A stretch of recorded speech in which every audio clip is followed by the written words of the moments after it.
एकमात्र स्टेट हम रहे होंगे जिन्होंने उस दिन भारत की भाषा के लिए भी कह दिया था कि हाँ हम हिंदी पढ़ लेंगे, बाकी किसी ने नहीं कहा। भारत के तमाम राज्य, पंजाब करा था हमें पंजाबी पढ़नी है, गुजरात करा हमें गुजराती पढ़नी है, महाराष्ट्र करा हमें मराठी पढ़नी है, साउथ करा हमें अपनी पढ़नी है, नॉर्थ ईस्ट करा हमें अपनी पढ़नी है, बंगाल करा बंगाली पढ़नी है, उड़ीसा करा उड़िया पढ़नी है। ये दुर्भाग्य हमारे पक्ष में आया कि हम भारत की हिंदी स्टेट घोषित कर दिए।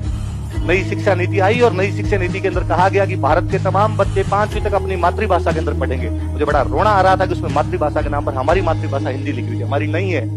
हमने नेहरू जी की बात मानी थी, हमने इस देश की एकता, अखंडता, सुरक्षा के लिए अपनी जीभ कटवाई थी। हम हिंदी राज्य नहीं है, हमारी एक लैंग्वेज थी, हमारी एक मदर टंग थी, पर हमने भारत के लिए उस दिन हमारी मदर टंग खोई। किसी ने जीभ भी कटाई है भारत के लिए तो हम है।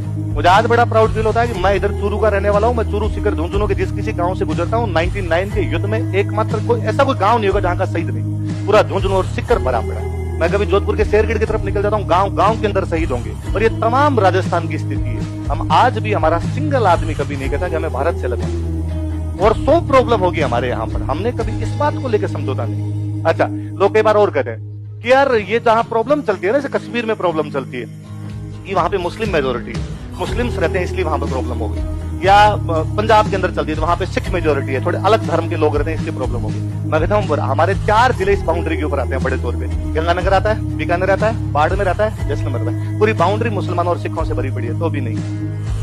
पूरी बाउंड्री पर हमारे मुस्लिम और सिख है, पर हमारे वालों तो ये भी नहीं कहा। इसका मतलब तुम्हारे लॉजिक भेद भौंतरे हैं, तुम्हारे लॉजिक बहुत ही अजीब से है। तुम उन लॉजिक को देना भी नहीं चाहते कि तुम्हारी समस्या क्या है, नहीं तो तुम समस्याओं की जड़ों में जाना चाहते। यदि वो समस्या जो तुम गिनाते हो वो फिर हमारे राजस्थान में भी, पर हमारा कोई भी आदमी इस प्रकार की बातें नहीं कर रहा है। तो आज के बाद